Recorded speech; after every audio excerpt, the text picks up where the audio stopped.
September this year. Okay, sorry.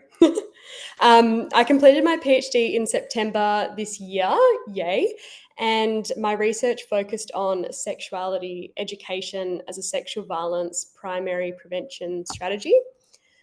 When we're talking about ways to reduce sexual violence, primary prevention strategies aim to stop it from happening before it occurs.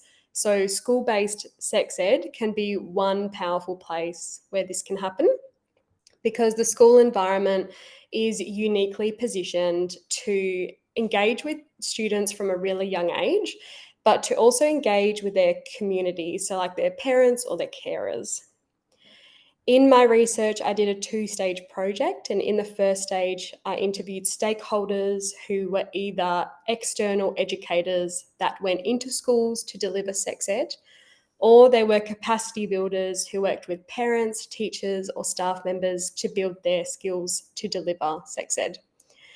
There hasn't been much research done that has explored the perspectives and experiences of outsourced educators, even though schools often rely on them for support. So that's something I wanted to focus on.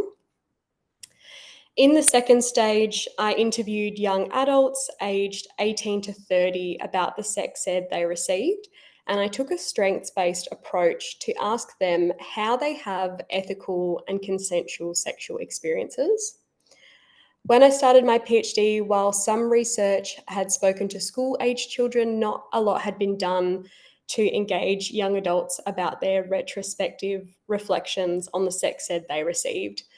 Students in school, they're in the thick of figuring out their sexual identity and they're exploring and they're in the hustle and bustle of school life, whereas young adults are able to come out of school, engage in sex, and be able to critically reflect on the sex ed they received in a different way. So I thought this perspective would be quite unique.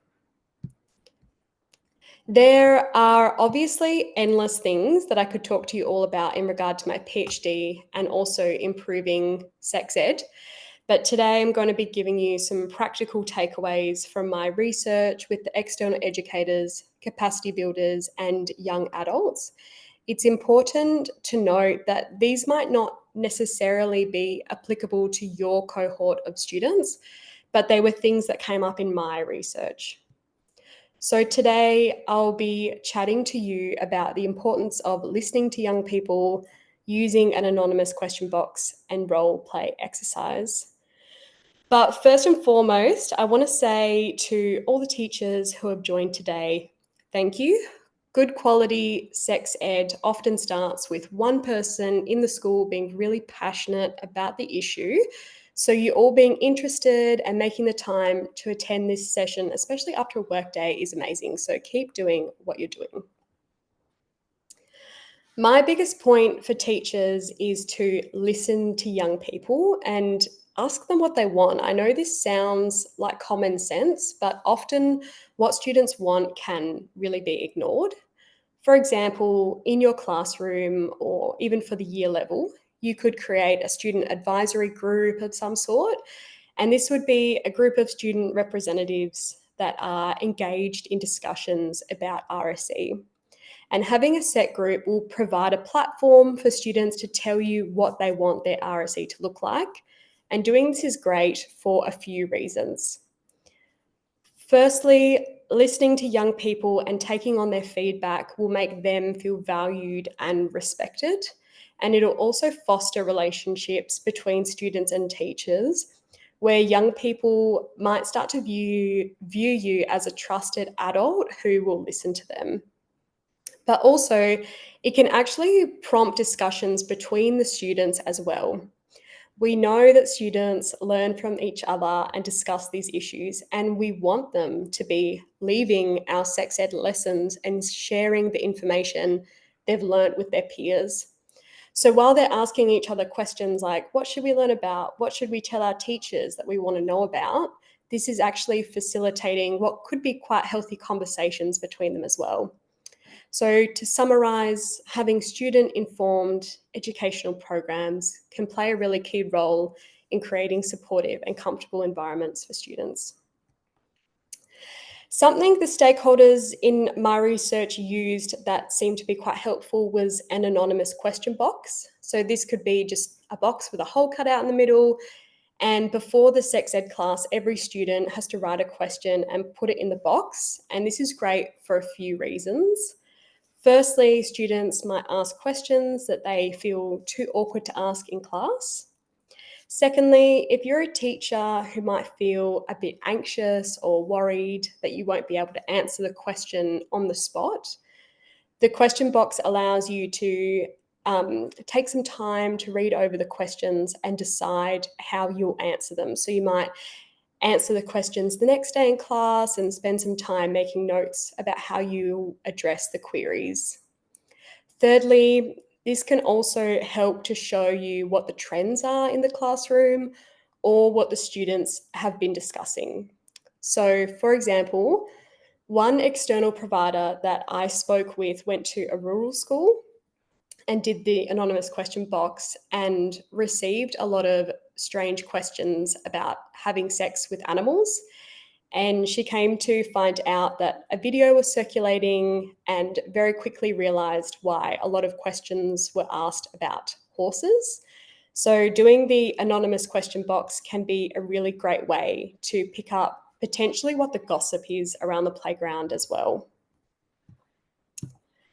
The use of role-playing exercises was considered essential to both the educators and the young adults who took part in my research.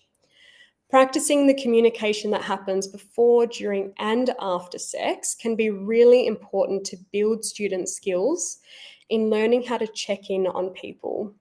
Specifically, a lot of the young adults said that while consent education can be good for showing students how to give or get consent, learning how to handle rejection and how to talk to someone after sex happens is currently really lacking.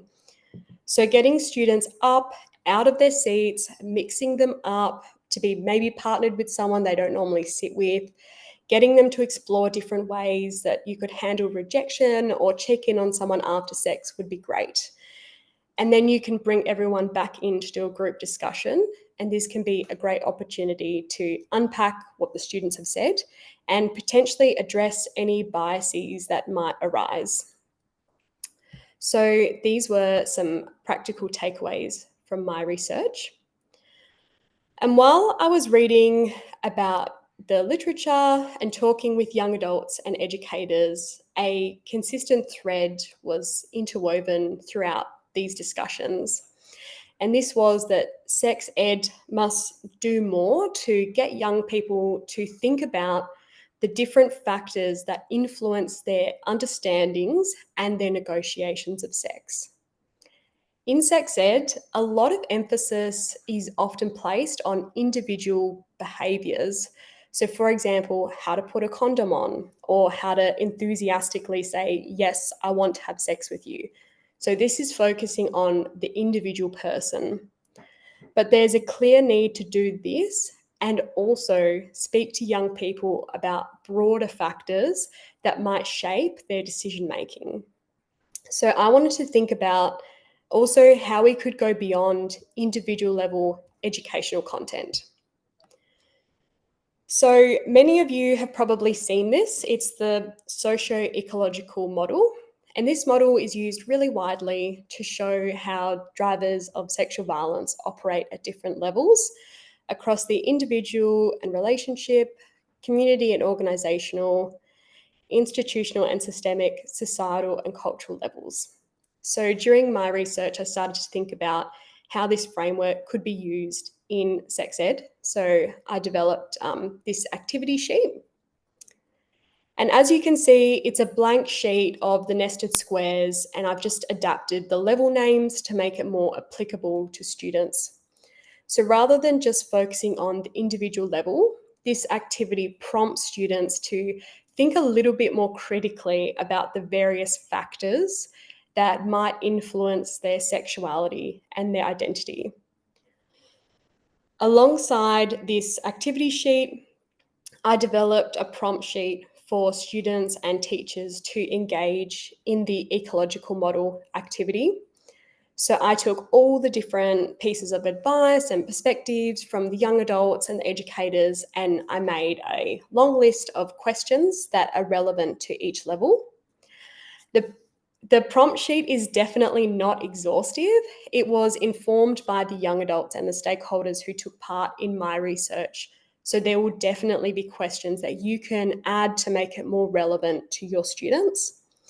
You could use this as an activity during class with individual or group work, or even give students a prompt sheet and an activity sheet they could take home to complete.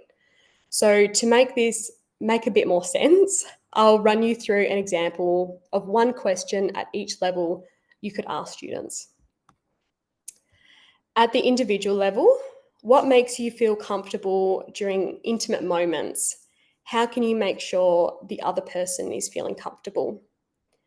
At the interpersonal level, do your peers know the person you're having sex with?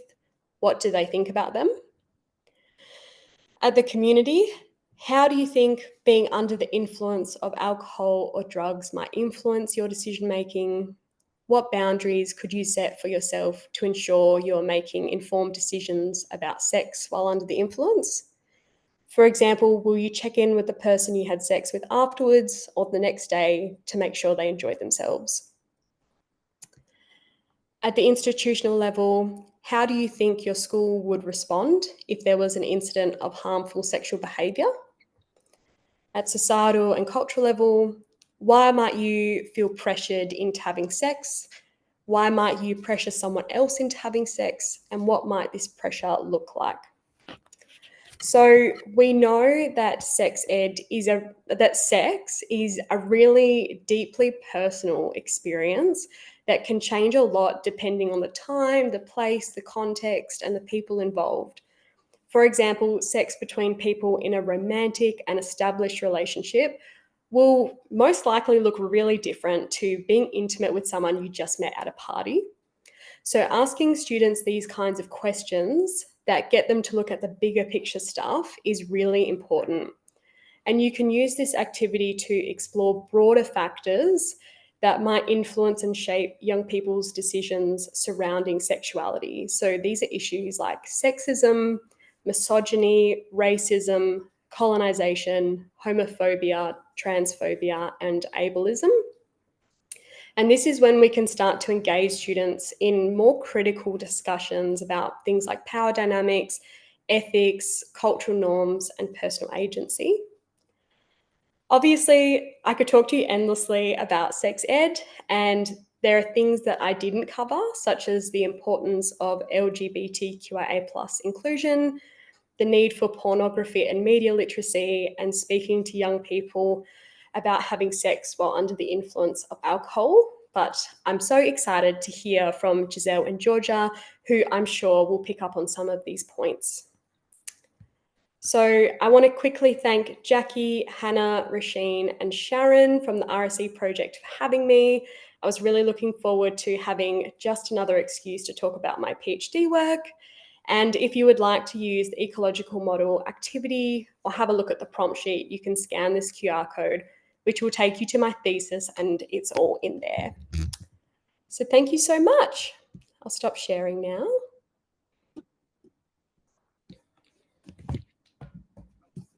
Thank you so much, Sarah. That was incredible. I always love to hear about what research you're doing and hear more about your PhD as well. So thanks so much. We've got Giselle who's now presenting, so I'll hand over to Giselle.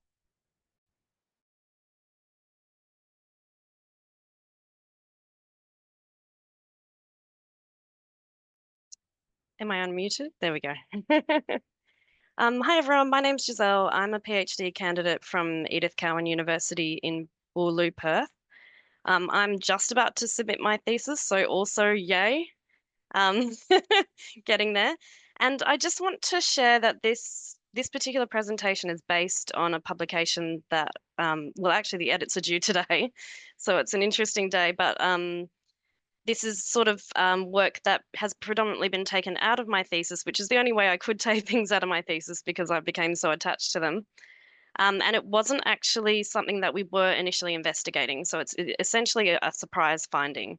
And I just want to sort of preface it with just stating that I really want to acknowledge that I have great respect for teachers and educators and the really important work that you do. And I acknowledge that there are difficult challenges, including an overcrowded curriculum. And I'm basically sharing what teens have said about consent education so far, because we managed to capture teen data within Western Australia specifically in terms of what they felt about consent education during a transitionary period. So the project itself is actually nested within a larger Australian Research Council discovery project, which investigated teens' perspectives of pornography specifically and online sexual content. And we had partner investigators in Greece, Ireland, and Norway, and a quantitative researcher in Iceland.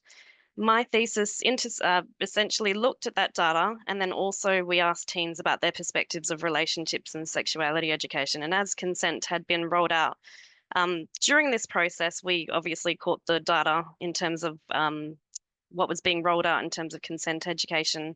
As it was being mandated or announced to be mandated, we found that teachers and educators were rolling out, as schools were rolling out the education as it was announced. So data include 49 interviews with 30 teens, aged 11 to 17, and 19 were interviewed a year later, which offered some semi-longitudinal data. So we were able to contrast and compare, and I will give some examples of that. And we also conducted 4 focus groups of teens. We also interviewed parents as well in the first round of interviews, and we also included parent focus groups, but their data isn't included in here because mine focused on teen data. So just to offer us a little bit of demographics in terms of the focus groups and the interviews. The interviews, you can see the demographics there, and then the focus groups, we had quite a wide variety of diversity of teens. With the recruitment, we weren't specifically targeting specific populations, but diversity was very much welcomed. The recruitment, feel free to ask me about the recruitment and the questions. It was quite a long ordeal on both processes. The focus groups we would have loved to have run Australia-wide, but unfortunately we conducted paid advertisements through Twitter, through formerly ex-Twitter, and Facebook. And I didn't realize that internet users search keywords of focus groups to find paid focus groups and make an income. So we were inundated with hundreds of requests saying, well, I was a parent once, or I studied sex ed once, and they didn't hit the target of what we were looking for. So upon vetting hundreds of these requests, we had to make the call to make the focus groups face to face so that we could guarantee that they were a teen and that they were a current parent. It's worth noting that we didn't record or explore the perspectives of people with disability, and therefore further studies are also needed. And that the data did focus on WA participants. So although their views may reflect teens in other states, that it is specific to WA. So I'm sure we all know that several high-profile rape cases occurred in the early 2020s, prompting increasing public and media attention towards sexual violence in schools, university, and workplaces. And I just wanted to mention that when these cases appear in the media, there is a lot of pressure put on schools, as I'm sure we're all aware, to recuperate and action and prevent these cases. We also found that media attention prompting these reforms also coincided with high-profile campaigns demanding better consent education to combat sexual violence, with a well-documented correlation between increases in media attention to sexual violence and calls for consent education. So we found that in relation to this, schools were already implementing these changes before and even upon consent being announced as being made mandatory, before it was actually implemented in 2023. So our data captures a range of these views. So the teens held mixed views about their sexuality education and consent education in particular. They felt sex is often framed in a context of safety and risks, with focus on STIs, contraception, which is documented by several other studies. For some teens, though, they felt that consent was overly focused upon, and others felt not enough detail or the specific nuances of consent were not covered. And this particular case of Lauren, who was interviewed in 2023, once she had received quite significant consent education, actually really contrasts with her second interview, where she said, I'll just have a look. Oh, I'm actually missing a quote, but basically her interview a year prior basically said there's not enough on consent. So it was a real contrast to see that a year later that she had, there was a drastic change in what she said. So basically she's saying the next year, it was called healthy relationships. It should just be called consent. That's because that's basically all we did. But the year prior, she said she hadn't really received anything around consent. So it shows what a difference had made within a year. And although there would be differences in terms of her year level, her perspective was at a crucial time where consent was heavily focused upon. And we do believe her perspective, in line with all the other teams, reflects that consent has been heavily focused upon. So the other finding that we found is that teens really desired more skills in conjunction with consent, not only to increase and bolster their skills around navigating consent, but they wanted communication skills in generally. So Miles' perspective argues for more concrete and practical skills to be taught alongside consent, which in Miles's view is that consent is never actually taught. So teens argued for building skills around communicating and managing rejection, communicating desire in sexual negotiations, and they really wanted the opportunity to explore how to be reflective or to check in with themselves, which I suppose sort of ties in with what Sarah was saying, and offering practical suggestions for this. But they really felt that they lacked those skills to navigate rejection and to check in with themselves and find out if they actually wanted to engage in a sexual scenario, or indeed outside of sexual communication as well. Developing interpersonal skills as well as intrapersonal skills, we feel also includes self-reflection, honoring the self, could help counteract these complex challenges. We also found that the positioning of consent in sex education often prioritizes legalistic and affirmative consent principles, which focus on risk reduction rather than fostering pleasurable sexual experiences and miscommunication. And as you can see with Warren, he translated this as needing a written contract or permission for sex. It means that some feel these need to be formalized, and Warren went on to suggest consent apps could be useful, or the signing of a contract, as ways to ensure consent was obtained. Young people indicated they felt like there was this need for objective proof or record the correct consent. And this was really sad to hear because it really felt like the priority was on not getting in trouble over ethical and mutual care for respect for partners. So this was quite disheartening to hear, but it's also not really that surprising given in the Australian curriculum, which lists early consent education, literally lists seeking, giving, and denying permission. So it's not surprising that teens, in light of the focus on consent and in light of the discourse in the public media around affirmative consent laws, that they're positioning consent in this way. Such framings focus on individual responsibility and they overlook those ethical considerations. Students themselves also were rarely consulted about the sexuality education curriculum, also tying in with what Sarah has said. And this felt like it led to a lot of frustration when teens are taught content they feel is less relevant while not offered information they feel that they need and desire. We also found that teens were frustrated that they weren't receiving any knowledge about sex specifically. And when I say sex, I obviously mean sexual behavior and sexual activity. We found that there's some resistance to including information about sex and pleasure in school curriculums. And indeed, the language of consent education itself, and indeed sex education within the curriculum, appears to be reluctant to use the term sex or sexuality, which shows that at a policy level, top down, that these are problematic. And if the policy level, we're not acknowledging these aspects, then it's very difficult to relate in a classroom. Within the curriculum, sex is only really referred to within the context of other things, such as sexual health and sexual identity. So we did feel that that was missing, and well, the teens felt that was missing. And I do apologize for my slides being so wordy, but I just really felt like the teens' voices are really what's special about the research, and so I'm platforming their views. So due to the result, in the absence of these balanced and positive representations of sex or not discussing sex, it appears that consent education may contribute to fears around sex for some young people.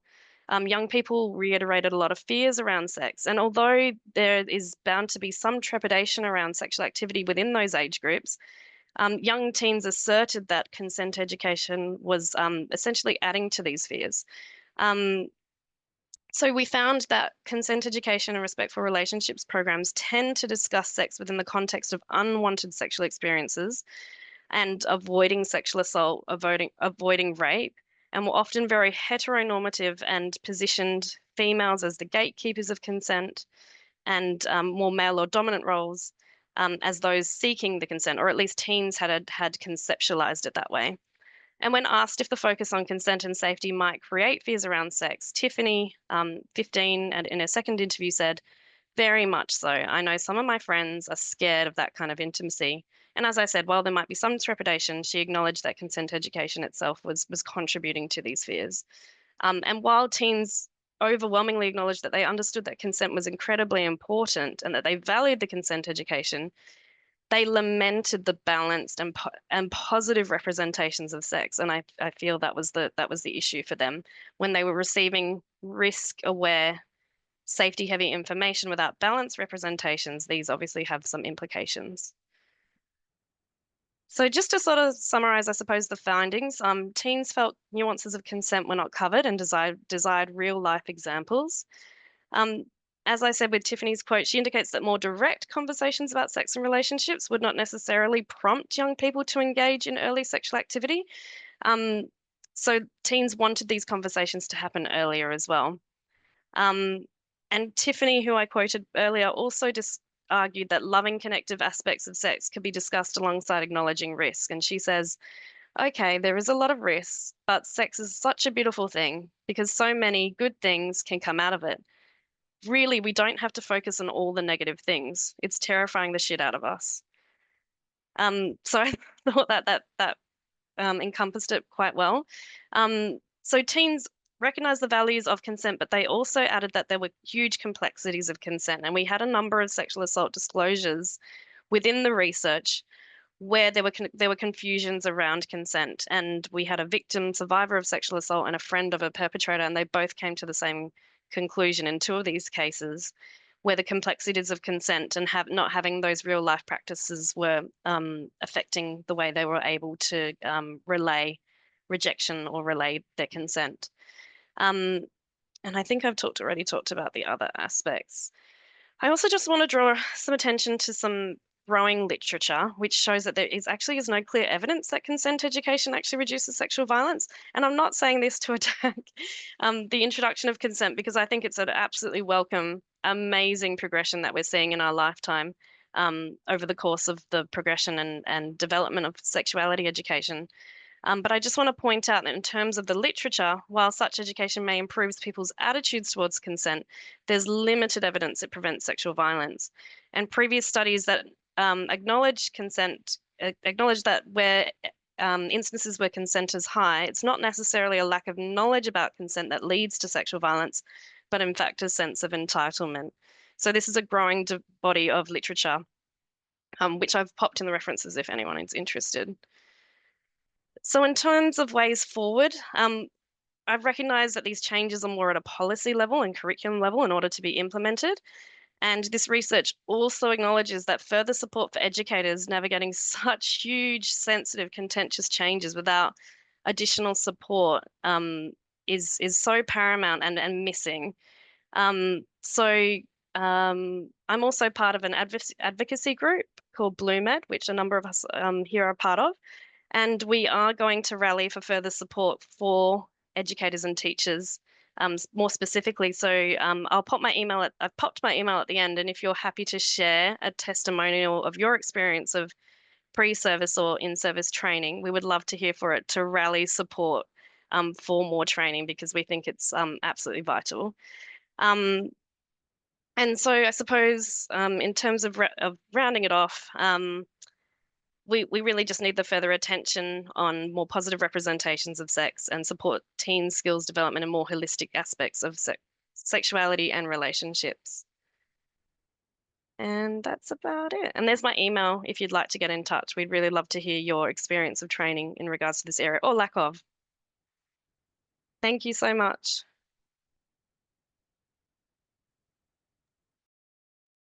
Thank you so much, Giselle. And good luck for your submission coming up very soon. It's super exciting. Our next speaker is Dr. Georgia Carr. So Georgia, I'll let you introduce yourself and do your presentation. Thanks, Christine, and thanks so much, everyone. Let me just share my slides. Okay, hopefully you can see my slides and you can all hear me. Thank you so much, everyone. It is such a delight to be invited to speak to this group. It's very easy as researchers to sort of sit in our ivory towers and forget the realities of what it's like to put this stuff into practice. So I really am honoured to be speaking to this group. I'm presenting my doctoral research, which was completed last year. And I am hopefully going to present you with something that is really practical and that you can take away from this into your own teaching practice. So I'm introducing you to the consent checklist, or Bingo, You've Got Consent, as the title of this talk says, which is a spiral teaching resource based on real teacher expertise. So I didn't know if I would need this slide because I had two other speakers before me. I'm sure no one needs reminding that there's really been a lot of conversation around consent in the last few years. So you may be very familiar with what we sometimes call a no means no model of consent. So this idea that we can assume someone has consented unless and until they give us evidence otherwise. And that contrasts with the more sort of contemporary view of consent known as affirmative consent, which is the presence of a yes rather than the absence of a no. And this is something that has been adopted in legislation, so in the laws of a number of Western countries, including Australia, but also places like the US, Canada, New Zealand, England and Wales, Sweden and Germany. And that is not an exhaustive list. This is a big change that is going on around the world. And we've also seen, especially in a place like Australia, that we've had this update to consent education, trying to sort of mirror or match what's going on at the legislation level. And consent is now part of the mandatory curriculum for foundation to year 10 across Australia. What that means, though, is as of last year, 2023, there's about 4 million Australian students between foundation and year 10 who are now learning about consent, many of them probably for the first time. And so it's a really crucial time to understand how consent is taught and, of course, to provide teachers with the time and resources they need to implement that curriculum change. Sarah spoke at the beginning about the crowded curriculum, and I know that there are so many things competing for your time. I'm very glad to be one of the things that you have dedicated your time to today, so thank you. So I'm very lucky that these conversations about consent were taking place in the last few years, because I myself was then going into schools to answer precisely this question: how is consent taught? I was actually looking at sex education more broadly, but consent very quickly jumped out as something that needed closer investigation. And that was even before consent was making headlines in 2021. So this photo is actually from 2020. If you cast your mind back to COVID times, and I was at an all-girls public school in Sydney looking at their year 9 health classes. So I was sitting in those classrooms with my video camera that you can see there. And at that school, I followed 2 teachers, a man and a woman. And I followed them for the entire term that they taught sex education in health classes. So that was 10 weeks or 15 lessons of an hour. And that's like health theory lessons. That's not including physical education and prac. So in total, I ended up with 30 hours of video recordings, as well as things like interviews, student work samples. And this was the basis of my doctoral research. And the question that I want to talk about today is, how is consent taught? So really what jumped out to me is that consent is this very technical term. So here's an example from my data set. Consent means your free and voluntary agreement to sex. A person does not give their consent if they do not have the capacity due to age, if they are threatened, forced, or afraid, or if they are tricked or mistaken about who the other person is. I've shortened this a little bit, but this is directly coming from what the legislation says about consent. So in my case, I was in New South Wales, so the relevant legislation is the New South Wales Crimes Act 1900. And this is quite literally a rewording of the Crimes Act. So it's really being taught as this legal term, this technical term. But sort of complementing that, or in contrast to that, it's not enough for students to know that this is the legal definition or the technical definition. They've also got to be able to put that law into practice. The analogy I sometimes give is just telling someone that it's illegal to drink alcohol before the age of 18 doesn't necessarily stop underage drinking. They've got to sort of understand how that law looks and how it applies. So again, here are some examples from my data set of these what if scenarios. So what if someone asks you over and over again and you don't really want to, but you kind of feel obliged because they've asked so many times? Is that consent? What if two people are having sex and partway through, during sex, without telling the girl, the guy takes off the condom and keeps going? Is that consent? So these are a couple of examples, but there's many, many more of these what if scenarios. And what I noticed in these scenarios is that you've got one of two things. Either there are some negative feelings, so for example, you don't want to, or there are some negative behaviors. So things like without telling the girl. So the person here is being sort of dishonest. And these are things that came up again and again throughout the scenarios that I looked at. So because I had completed my PhD last year, I've actually already gotten to the point of sort of publishing my research. So here on the left, this is an executive summary that I wrote. It's 2 pages, 2.5 pages, and it's just a little sort of snapshot of what my research looked at as a whole. And here on the right, this is a book called The Language of Sex Education with Respect to Consent, which is currently at the printers and should be out in January of next year. But what I want to talk to you about is how this can be translated into a teaching resource. And this is a question that has preoccupied me for the last sort of 2 years, really, since completing this work. And this turned out to be such a bigger question than I realized. I really bit off more than I could chew. But what I want to talk to you about today is precisely the teaching resource that came out from this work. So I have now developed and literally today have just launched this resource called the Consent Checklist, which is taking that expertise that I witnessed in classrooms and turning that into something practical that you can use. So the Consent Checklist is a freely available spiral teaching resource for teaching consent to years 7 to 10. So there's a 7-8 resource and a year 9-10 resource. You can mix and match them if you like. They are mapped to the relevant curriculum and syllabus for all states and territories. So even though this research was done in Sydney, the resource has been mapped against the Australian curriculum, but also where there are state and territory specific syllabuses, it's been mapped to that. And it's designed to be plug and play. So it's ready to use tomorrow. It's got a slide deck. You can see some examples on the left there of what the slides look like. There are detailed lesson plans, one for year 7-8, one for year 9-10, as well as student worksheets. And I've really tried to think practically about this. The student worksheets will print perfectly in black and white. The slide decks, as I said, a mix and match between the 7-8, 9-10 set. If you feel that you've got, say, a year 8 class that is maybe more advanced, or conversely, you've got a 9-10 class where you want to do something that's maybe not quite so explicit. In terms of the content that's covered in these lesson plans, so firstly, what is consent? And really this is about trying to use the existing understandings that students might have. I think consent's a word that's been in our lives a lot in the last few years, and so really trying to tap into students' existing expertise or ideas.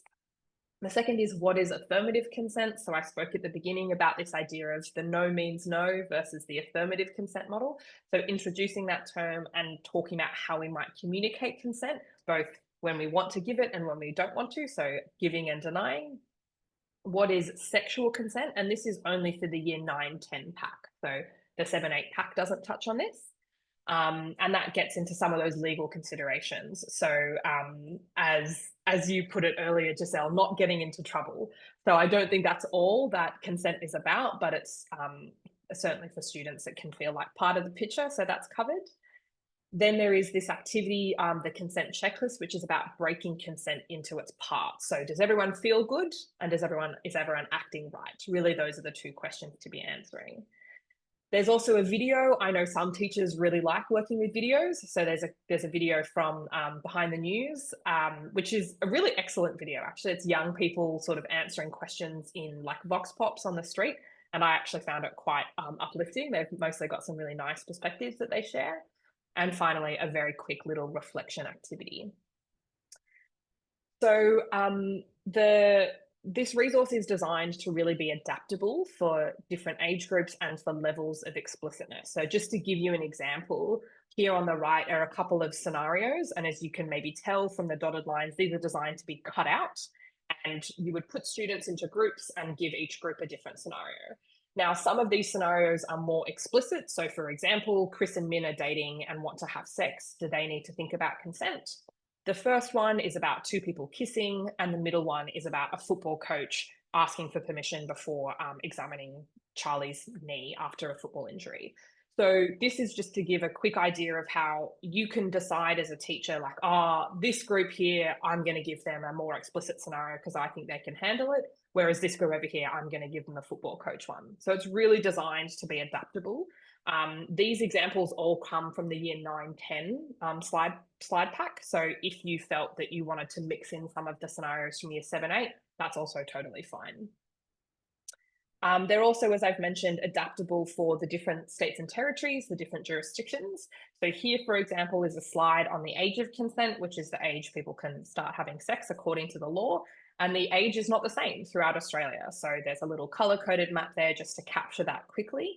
But there's also links if you want to go and discuss with your students more information about the specific laws in your state and territory. The thing that I've also really tried to offer in this resource is being explicit about what consent looks like. Of all things, my background is in linguistics. So I've really tried to think about how we communicate consent and what language looks like.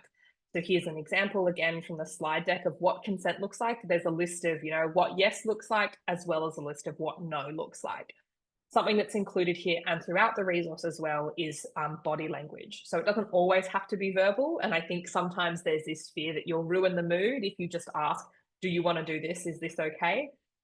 So making sure that students understand there are also non-verbal ways of expressing consent. So nodding, smiling, making eye contact would maybe be ways of saying yes, contrasting with being silent, avoiding eye contact, leaning away, crossing your arms, things like that.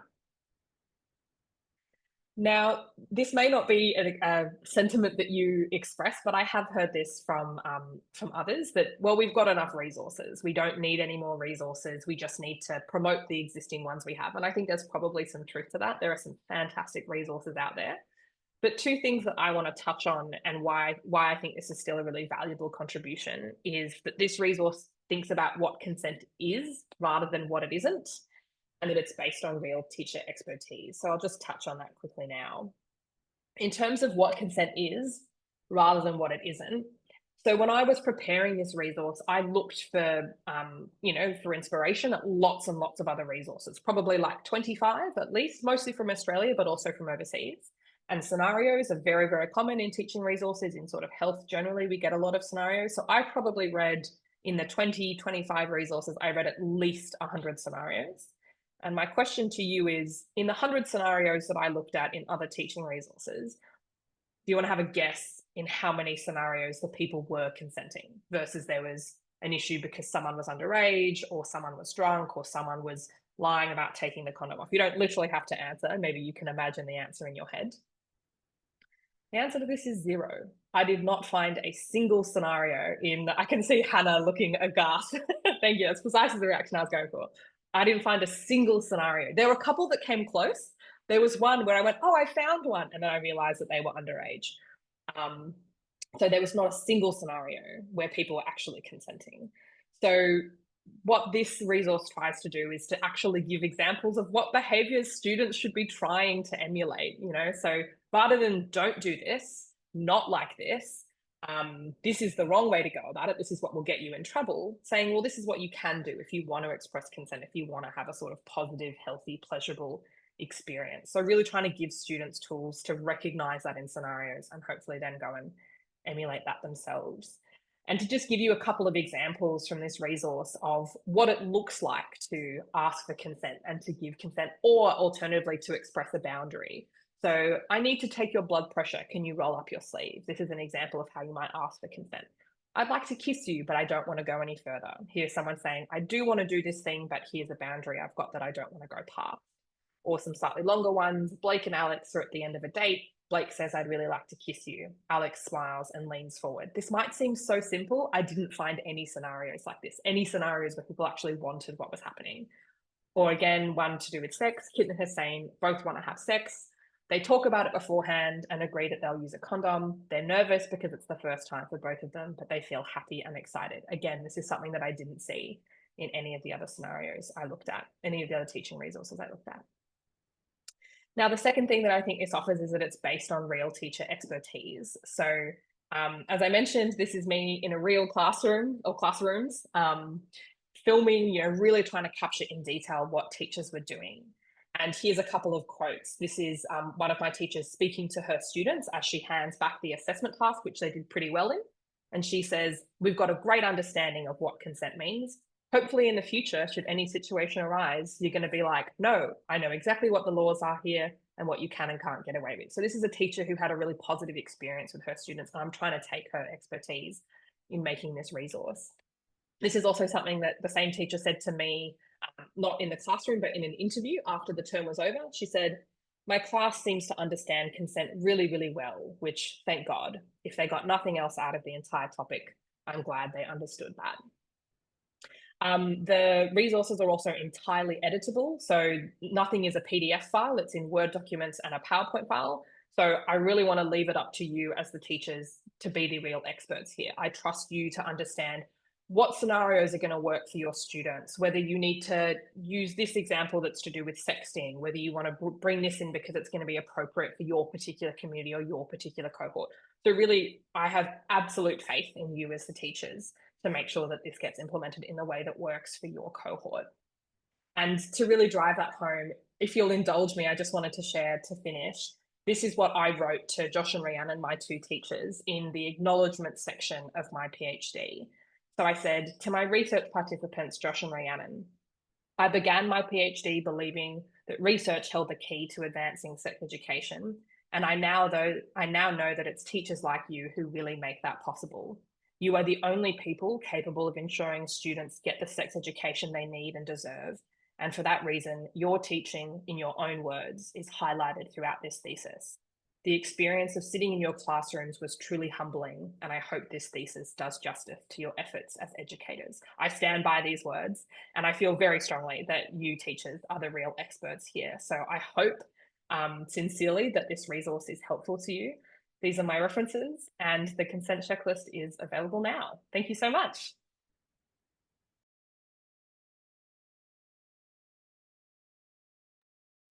Thank you so much, Georgia. What an incredible resource for teachers or anyone working within the space or wanting to do some more consent education. An incredible resource for them to be able to access and use within their space. So congratulations. Where can people find that resource? So it's hosted on my website. You can scan that QR code, which will take you to my website, and I will also put the link in the chat. It's georgiacarr.com. And the way that it's set up is I'll get you to give me your email and I will email it straight to you. Amazing. Thank you so much for presenting, all three of you. It seems like a lot of the stuff that you were saying is quite consistent in terms of like talking about a crowded curriculum. We all know the curriculum's really crowded. There's so much stuff to address, and that lack of focus on specific skills with consent, like communication skills, how to actually talk about these kind of things and ask those kind of questions. And then Georgia going through like non-sexual aspects of consent, like when does consent or how does consent apply to non-sexual situations. So useful for everyone. So thank you so much for presenting. We do have about 10 minutes of question time, or we have 10 minutes if anyone would like to ask any questions of our three presenters. Does anyone have anything that has come up over the last three presentations, or maybe just something that you wanted to ask in general? You can either come on the mic or you can put them in the chat.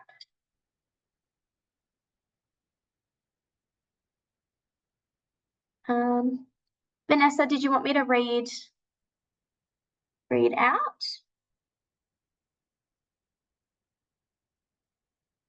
Yes, you can. Thanks for asking. That was excellent. Thank you.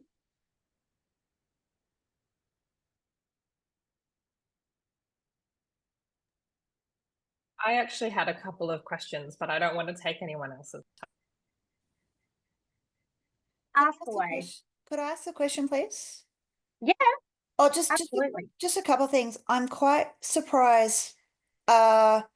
I'm in New South Wales, and the company I work for Intralate, and we go into primary schools. So I'm quite interested about the mandatory education in the year 10. I'm surprised it's not earlier than that. It's foundation to year 10. So from kindergarten upwards. So it's also in primary school. You're absolutely right.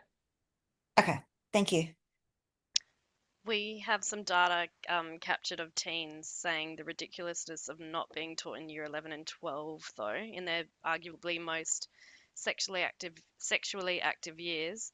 But that data was so I teased that out with a couple of teens, and they did explore that they understood that navigating their exams with sexuality education classes was a challenge as well. So teens came up with solutions and their own ideas around administering education in those later years, which arguably are so vital. Just to sort of add on what you're saying, because it feels relevant. There is a question in the chat, so I'm assuming this is for anyone who can answer.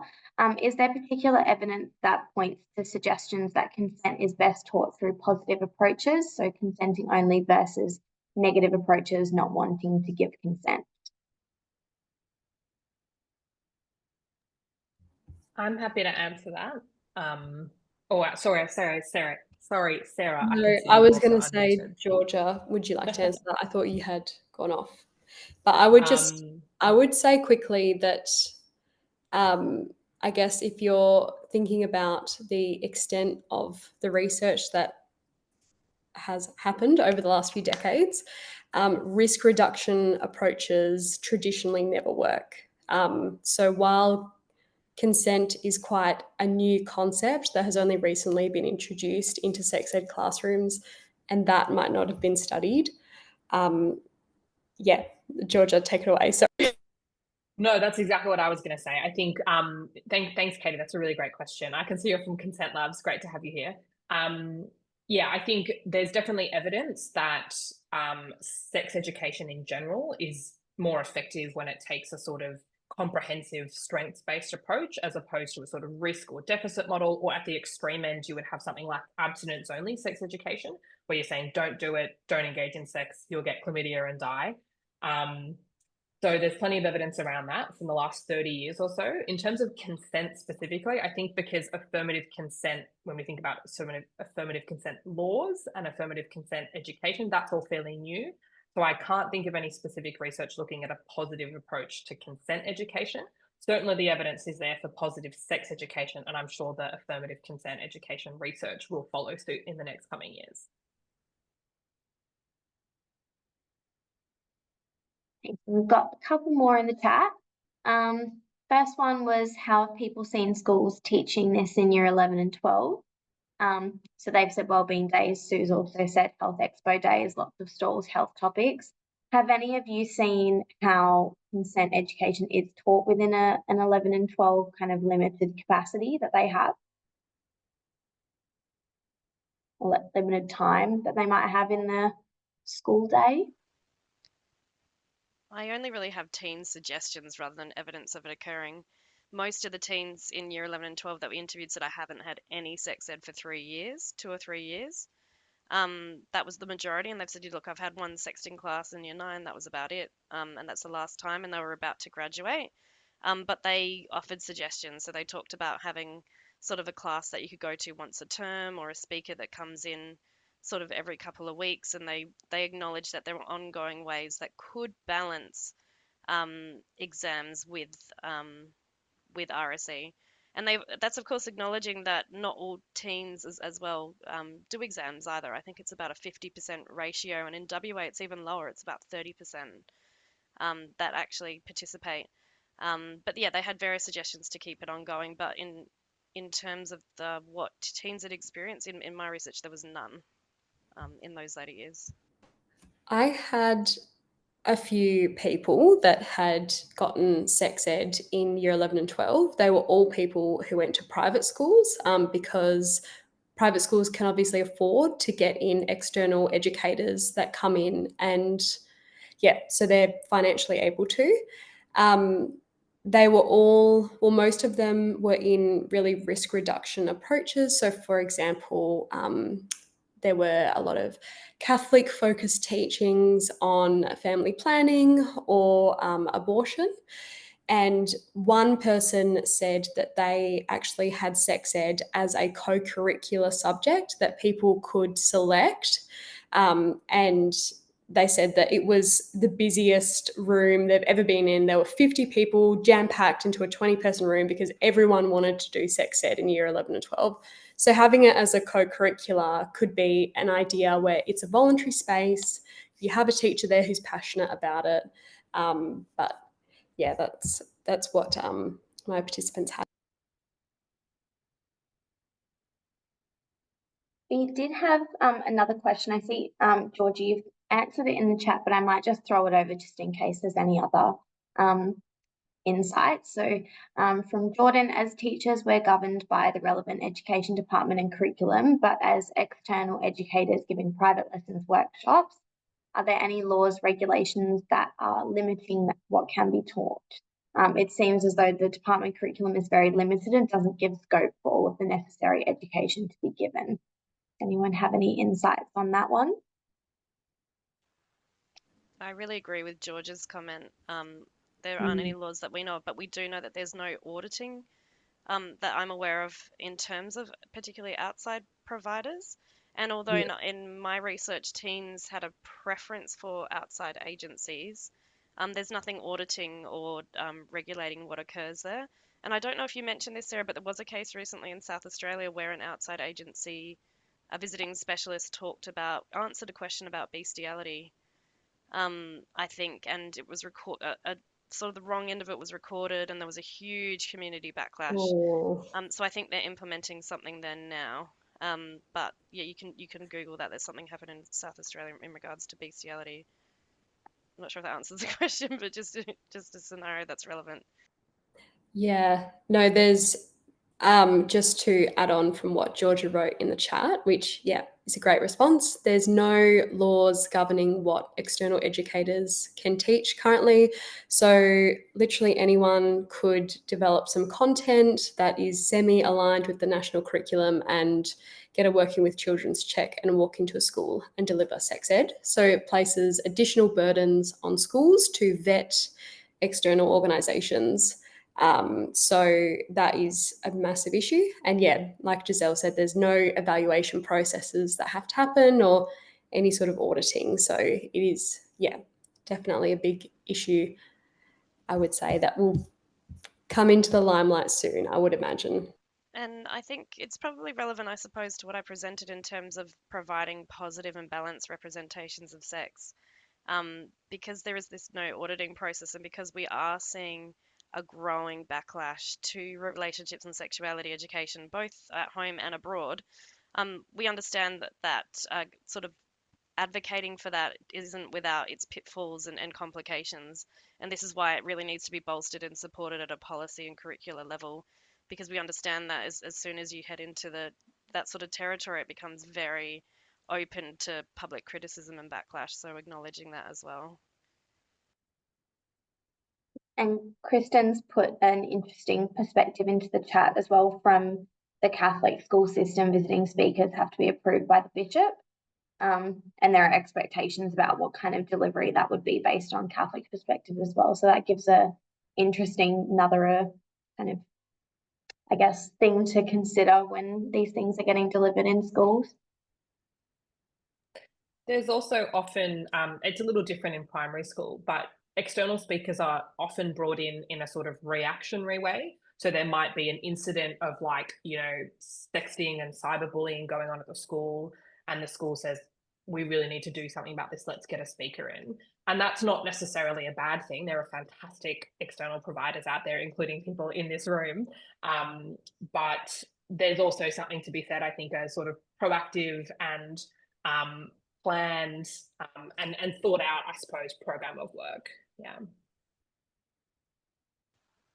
Does anyone have any final questions for Sarah, Georgia, or Giselle? I think Vanessa actually had a really good question earlier. Do you want me to read it out? Yeah. It's a comment and a question. Vanessa says, from an old... Do you want me to say it, Vanessa? I thought it was a good... Go for it. From an old sexual health nurse who's guilty of showing photos in the early days. Are we replaying the STI photos? I assume you mean the fear-based messaging, and don't get pregnant messages in the consent and respect for relationships, Ed. Yes, we are. We need to teach pleasure and sexual function. Yeah, it's a comment and a question, I think. I think it's a really important talking point. And I think building off what Georgia said, in terms of that abstinence-based education and the don't do it. And we're seeing that with sexting as well, I think, as well. In terms of, don't do it, and then obviously the kids, it's the way to sexually express. So yeah, I'll let everyone else answer and I'll come back to it, but I thought that was a really great talking point. We're just lacking pleasure and sexuality education from a sexual health nurse perspective, just teaching them sexual function, arousal, desire, all of those things. We could do that in anatomy because the curriculum is so vague that it could actually fit into explaining what organs do and how they work, how the brain works, how the brain's the most important sexual function. They're screaming out for this. And Georgia, your point of positive consent situation examples, I understand that. Having written a book for 8 to 12-year-olds on consent, we tried to fill it with how to have those conversations, manage your disappointment when your friend says no. For you amazing researchers, thank you. But can you please ask the young people what actual sexual activities are they doing? Because I think there's thanks, Georgia. I think there's a lot of penetrative situations going on. I'll leave it there. And I didn't want to take it over, but that was amazing. Thank you so much. Do you want to answer that, Georgia or Sarah, or add to that? I think you're right. I think things like pleasure and pornography I would probably put in there to remain some of the hardest things to talk about. To give the example from my research, the teachers in my study had a full 15 lessons on sex education, which I'm sure a lot of sex educators would, be thrilled with.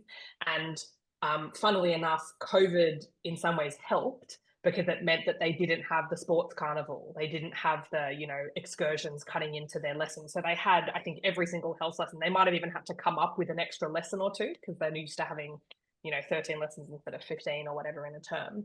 And even with all of that time, they didn't really talk about pleasure. It came up a little bit here and there, and there was room, I think, for those conversations. But in the interviews that I conducted at the end of the term, they did both say, yeah, pleasure's something we didn't really get to. And they said, we'd like to.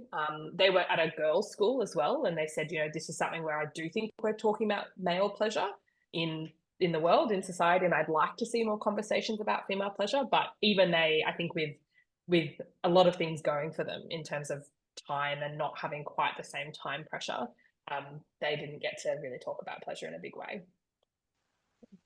I would just add I said with my initial research, I wasn't looking to explore consent education. It was technically an unexpected finding due to the proliferation of consent. But another thing that came out of the research that was also unexpected was the need for pleasure, which really came out of the consent discussions, and that it was an additional thing on top of the STIs, on top of the pregnancy and all these fear-based risks, which are really a gendered aspect as well.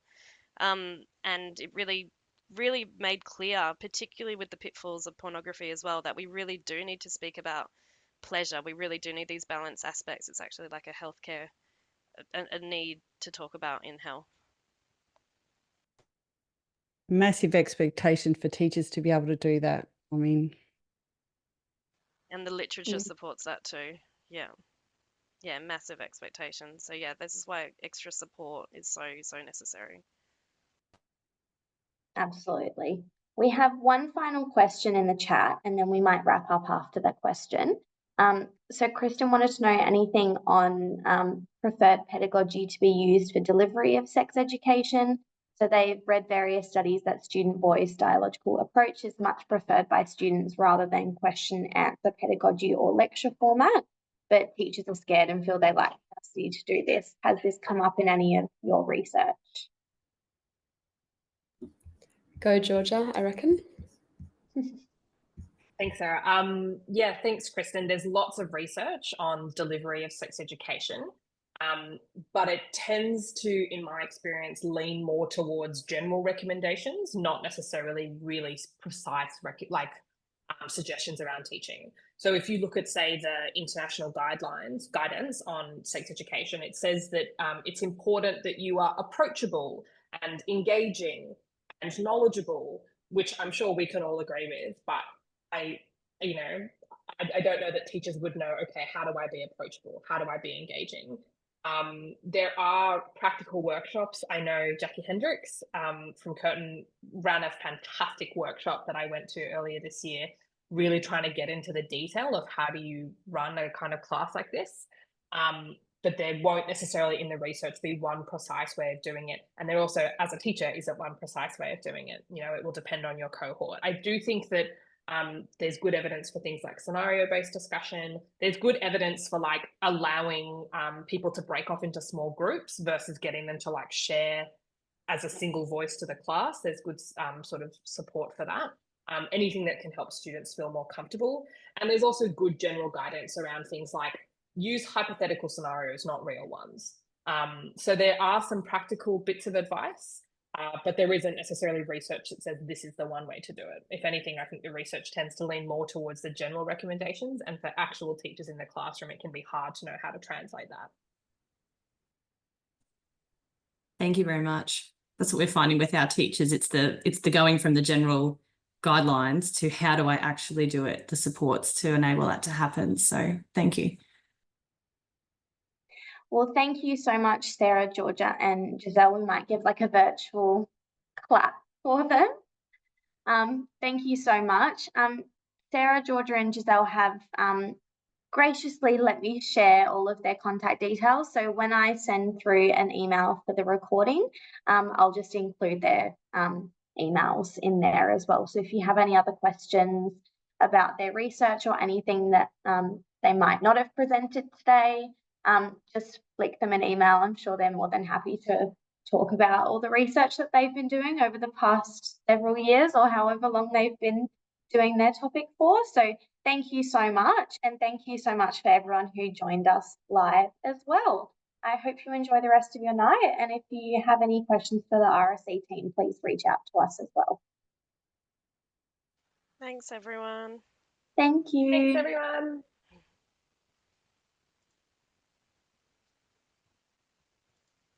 Good luck submitting, Giselle, today.